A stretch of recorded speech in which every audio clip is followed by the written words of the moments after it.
Craig Thomson's given his statement to Parliament, but it's done nothing to silence his critics. The opposition's dismissed the MP's version of events as utterly implausible, but the government wants to draw the matter to a close and leave Craig Thomson's fate to the courts.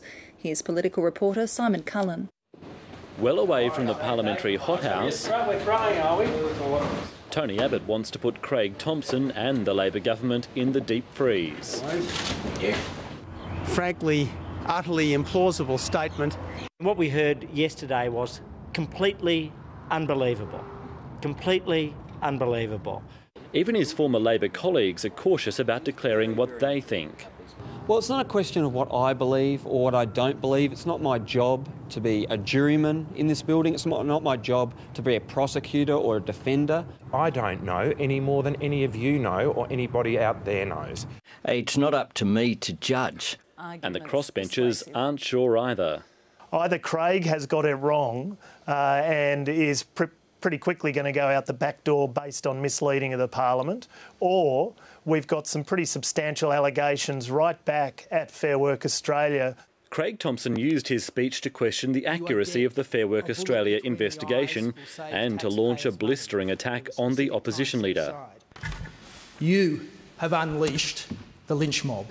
I think that those sorts of statements will be treated basically with derision by the general public. And in the eyes of the public, it could be all politicians who pay a price for the scandal. Alex, all that people out there will say, they'll mark down all politicians as a result of this. I think it's an honourable profession. I want to see politics lifted up. Craig Thomson's statement to Parliament isn't the end of the matter. The opposition's determined to continue pursuing him and is still considering what further action to take.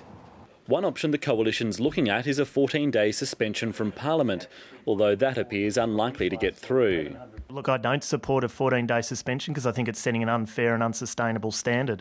Half a world away, the Prime Minister hasn't been able to avoid the issue. These will be dealt with by an appropriate court at the proper time. Mr Thomson denies these allegations. He's entitled to his day in court and ultimately he'll have it. But he won't have his Labor Party membership restored on the strength of his speech. Simon Cullen, ABC News, Canberra.